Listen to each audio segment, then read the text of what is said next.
What is up, everyone, and welcome to another special edition of The Danny Show. I'm your host, Daniel Cody, giving you commentary and reviews on all things wrestling. Tonight, Raw is Netflix, and it's coming to us live from Los Angeles, California. And in honor of that, I would like to take a time to review my top 10 favorite matches from the City of Angels, Hollywood, Los Angeles, California. So let's get started.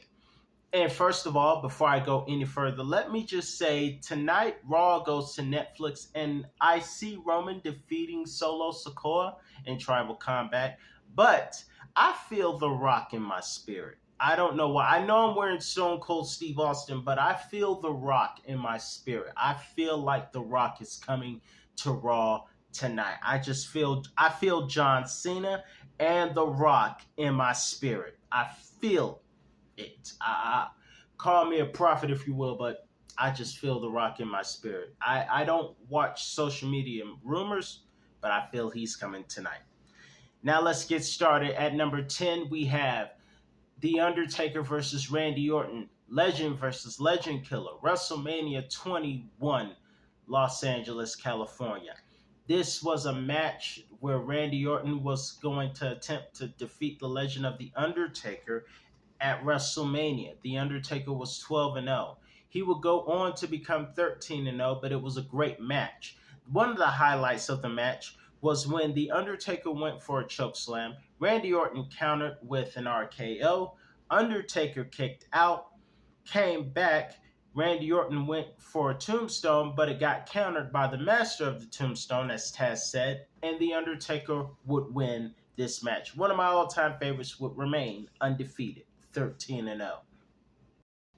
18 years later, we go back to WrestleMania 39, where new becoming Hall of Famer Rey Mysterio would go up against his son.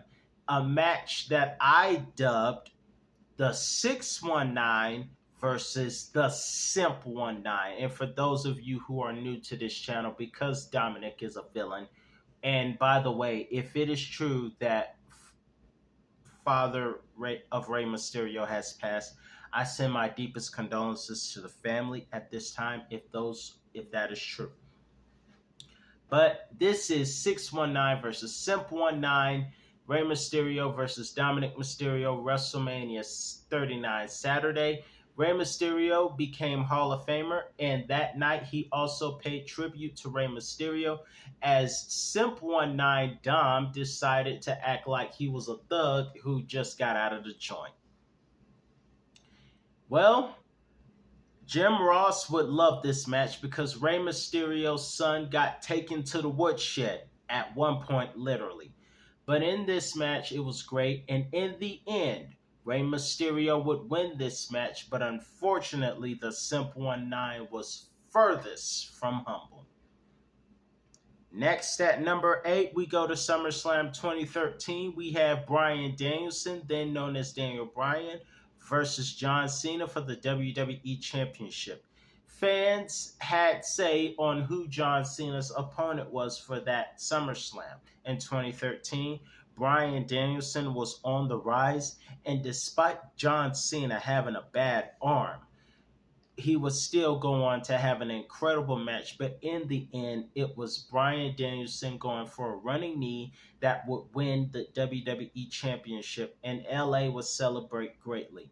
Unfortunately, the celebration was cut short by Randy Orton, Money in the Bank winner of 2013, who would cash in as Triple H would turn and go heel for the first time in years. And it was set up for Daniel Bryan to win the WWE and World Heavyweight Championship at WrestleMania 30. Next on this list, we have at Survivor Series 2018, the women's match between Charlotte Flair and Ronda Rousey. Now, here's the thing. The match was good, but it had a controversial ending. And if I could do a list of top 10 matches that were great that had controversial endings, this would be at the top of it because this match was so good. First of all, it was a replacement because it was supposed to be Becky versus Rousey, a match we still have not gotten yet, but we got Rousey versus Flair. And that match was great to watch. Almost a lot of good technical skills. But for whatever reason, as Rousey was going outside, Charlotte intentionally got disqualified with a use of the kendo stick. Now we couldn't have found out earlier who was the better woman, but like I said, good one. Next on this list, we go to WrestleMania 7, 1991, excuse me. A lot of great matches happened at WrestleMania from LA. But this was a classic between two muscular juggernauts we had. And by the way, the golden era was filled with juggernauts, with muscular guys, because at the time, Vince McMahon was a big fan of big men.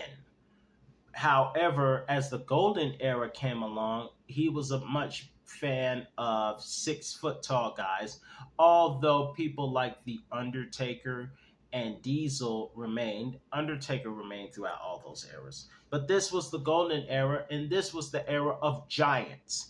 And this was no exception. We had the Macho Man Randy Savage versus Warrior in a career-threatening match.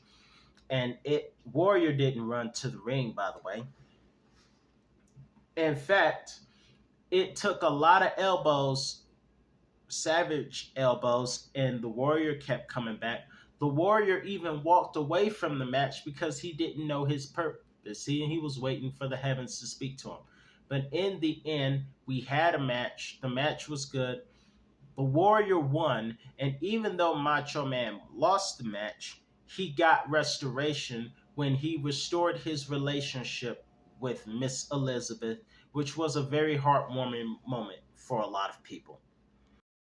Next on this list, we go at number 5 to NXT TakeOver War Games 2018, 24 hours before SummerSlam 2018. This was in Los Angeles, and it had one of the greatest matches that night, which would feature the Velveteen Dream versus Tommaso Ciampa. And as we have been seeing lately, Ciampa seems like he's almost at his best when he's heel. But in any event, this match right here was almost 5 stars. Ciampa was the champion. Velveteen Dream was the challenger. He came out looking like Hulk Hogan.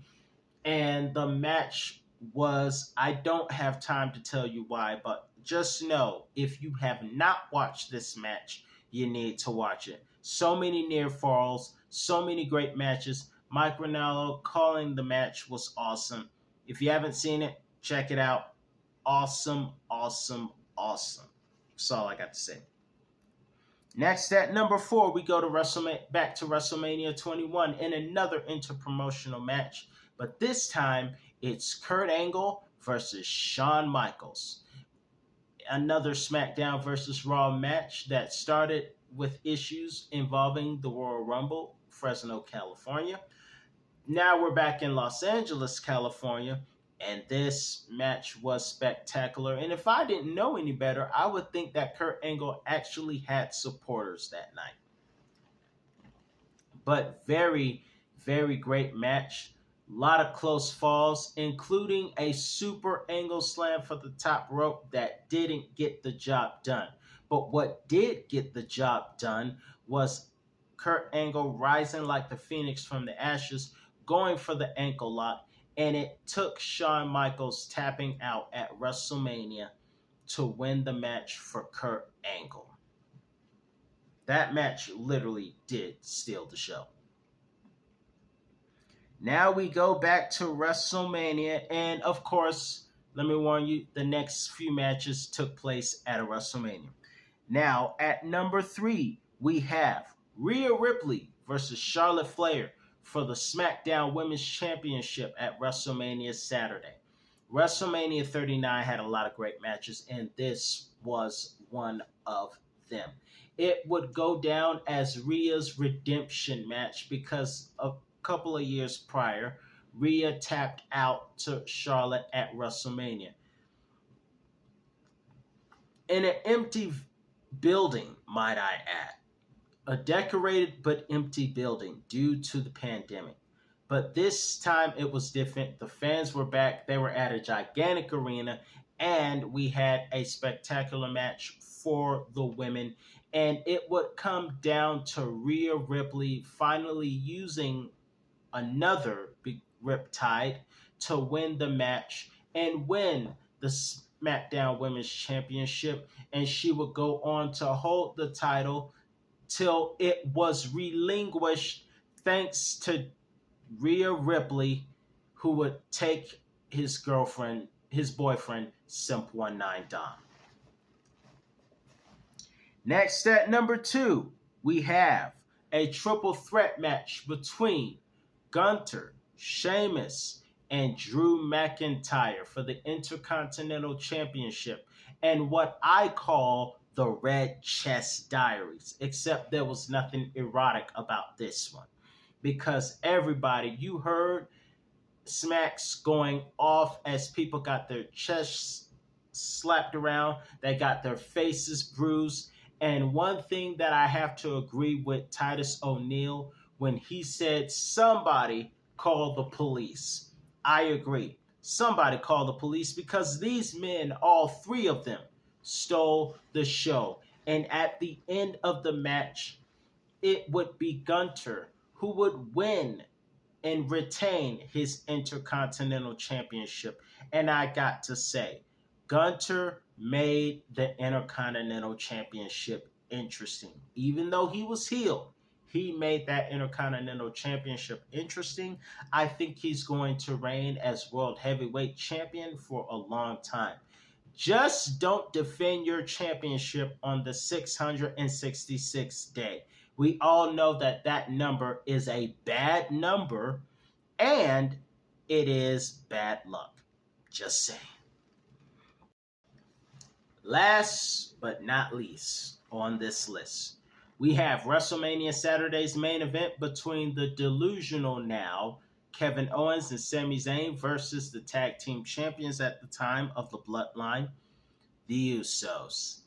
Now, a lot of things happened in this match that was very special. One of the great highlights of this match, because it was known by the Dudleys as the 3D, the Usos took it as the 1D. And something happened in this match that had never happened before. Because for the first time ever, somebody kicked out of the 1D. Nobody has ever done that. And it was done. And it took haluva kicks after haluva kick to keep one of the Usos down.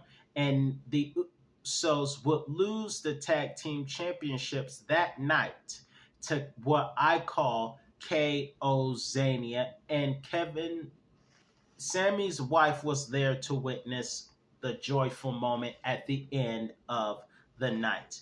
This match would be one of the best matches of WrestleMania and one of the best matches of that year, besides the triple threat match for the Intercontinental Championship. That's my list, and that's only part 1 of my list of great matches in Los Angeles, California. Let me know your thoughts in the comments below. What was your favorite? I'm your host, Daniel Cody. That's all the time I have for you today, and I'll be back with another review on all things wrestling. Get ready. I smell The Rock coming tonight.